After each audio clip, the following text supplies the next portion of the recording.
Afternoon, ladies and gentlemen. A very warm welcome to our distinguished guests, honorable judges, and all participants of Siriraj X MIT Hacking Medicine 2025 hackathon. It's a pleasure to see you all once again. My name is Napatson Kasem Thamakun, or you can call me Femi, and I'm a fourth-year medical student here at the Faculty of Medicine Siriraj Hospital. And I'm also delighted to be joined by another wonderful MC who will be co-hosting with me today. Good afternoon, everyone. My name is Candy, Pishiya Desha, a third-year medical student here also. It's truly my pleasure to be your host today. And now, since the competition kicked off on October 31st, all teams have been working tirelessly, turning brilliant ideas into impressive innovations. It's been such an inspiring journey to witness, and every team has truly outdone themselves. Let's give a big round of applause to all of our amazing participants today.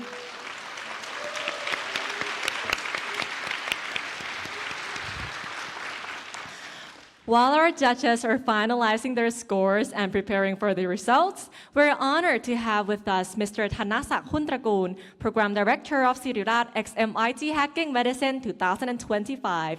He will be sharing his insight, experiences, and of course, talking about Beyond Hack, what it means, and how Siriraj X MIT Hacking Medicine is committed to support you from idea to making the real impact for the world after the knowledge and inspiration gained from this program. Please join me in welcoming Mr. Thanasak Hoontrakul.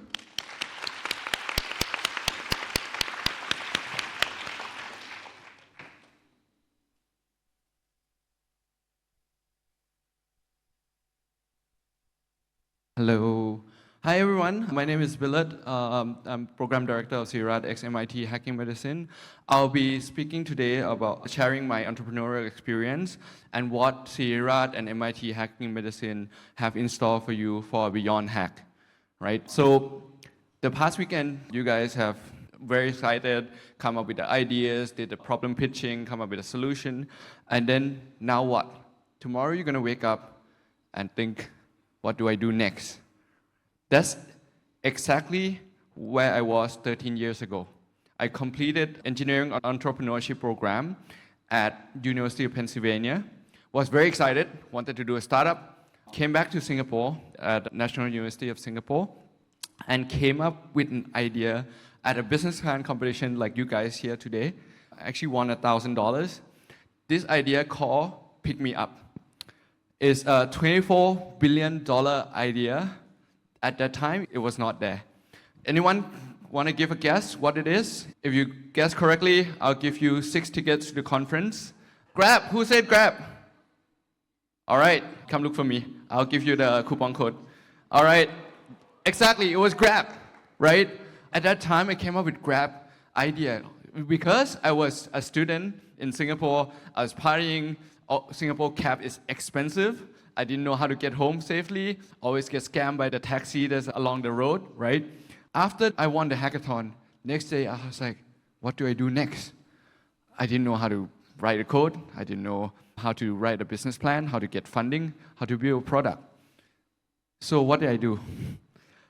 I went to get a corporate job, like what everyone said is good, right? Get a corporate job, got hired in Singapore, get paid in Singapore salary, they shipped me back to Thailand. Wow, amazing life. I hated it. It was corporate, if you guys work in corporate, it's a very hierarchical place, right? So, but I had no idea. Like, I didn't have any good startup idea, so I was just working there, collecting money, having fun. And then my senior from Singapore, called Yujun, my co-founder, reached out to me and said, hey, I have an insurance technology idea. Do you want to join me? It's peer-to-peer insurance.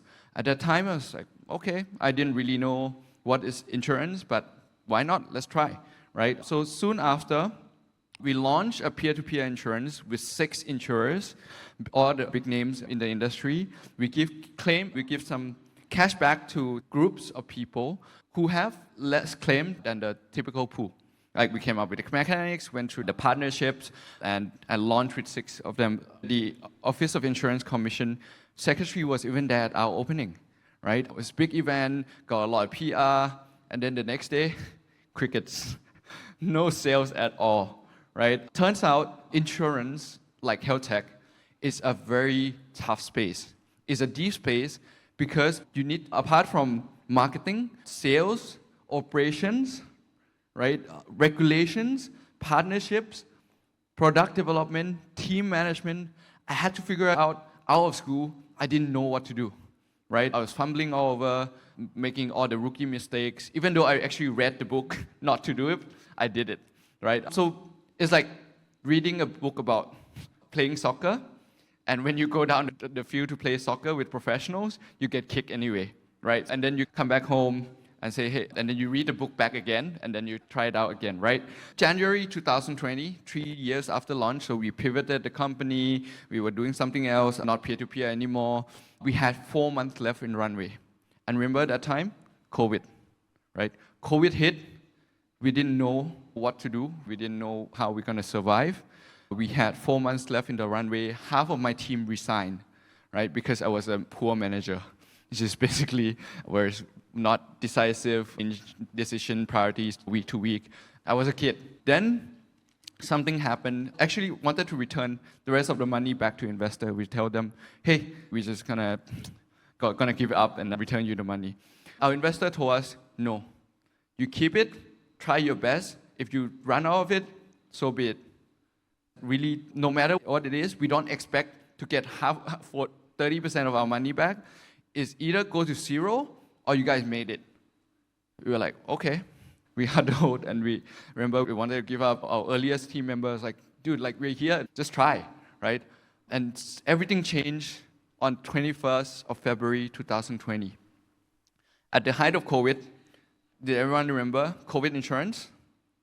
At the time, we were selling 400 policy a month. When the peak of COVID, 21st February, we sell 4,000 policy a day. It was so viral that our system of reconciliation of cash broke. Same amount of money came in at the same time, same second. We couldn't figure out who paid for that policy. Everything changed. We were back on the map. We get a lot of cash from the selling of insurance. Then a lot of investors were interested in us. But hey, what we did, our business model worked. So after that, we had multiple offers from very regional VC company at Series A. And then I have a letter from MIT Sloan School of Management that I was accepted into the program for a master in business management. I had to decide between Series A and MIT. After a few nights, I decided MIT is once in a lifetime experience. I can always build a startup anytime. I decided to go. And our co-founders, one was in Singapore, CTO was in Bangalore. But most of our operation, as the name suggests, Fadi, is based in Thailand. And they're like, not gonna do it without this guy based in Thailand, right? So we decided to sell.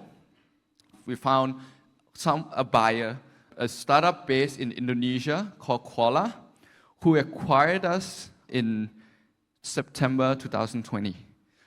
It was a good exit, not enough for me to retire, obviously. I'm still here, working very hard. So that was our story, right? We were very lucky, and any of you have done startup or read startup books, program, many of you know Y Combinator? Yeah? Program says, startup is about surviving long enough to get lucky. That was our luck, right? February was our luck. COVID was our luck. I was lucky to have great teams, great co-founders who never give up, who always coach me. We were lucky to have investors who did not take our money in January. If not, we wouldn't be here. And we were lucky to have COVID, like unlike many other businesses, right? And we were in the right sector. I had friends who were in travel tech. They were all dead and had to lay off 50 people. It was horrible. Really, I'm here today because I was lucky, and I'm able to tell the story because I was lucky. But the Beyond Hack program is helping you to improve your chance of luck, right? Really, you still need luck, but how do you choose your strategy step by step to make sure that you maximize your chance of success and not giving up? So that's what Beyond Hack is about. And it's not about me. It's these mentors who come here this weekend to help you. We are a network of mentors, network of speakers, network of both Siriraj and MIT that you are now part of, right? You'll be part of this alumni group that will take you to the Beyond Hack program. Okay, so what exactly is Beyond Hack? Like I said, one thing I wish before I started a company, I wish I had a job in a startup before I started a company, learn how to build a product, learn how to manage a team, learn how to sell stuff before I go on and on my entrepreneurial journey, right? So one path that I actually am also an advocate of is to get a job in a startup or a VC. There is a job fair tomorrow. You guys get a ticket. We have a few regional startups that are already fundraised. They're looking to hire some people. There's SG Innovate. It's a program that we collaborate with Singapore. I'll tell you more in the next slide. Okay.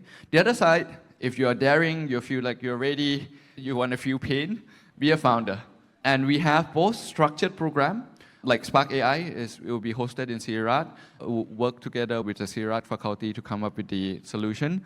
And Health Hack by NUS Medicine. This is a program that we also collaborate with. You know the program directors quite well. So they have both the hackathon and also accelerator.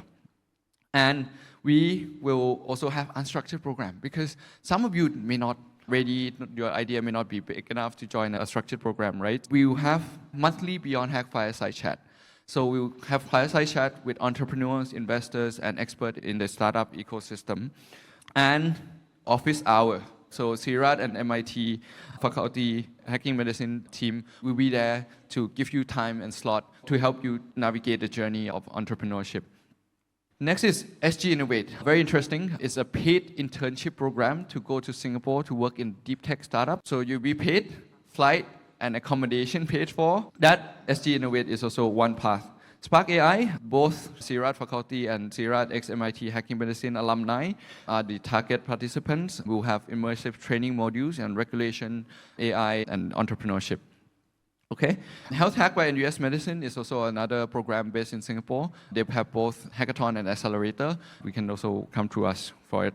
Obviously, fireside chat, entrepreneurs, investors, medical professionals, and AI experts is something that we strive to do monthly.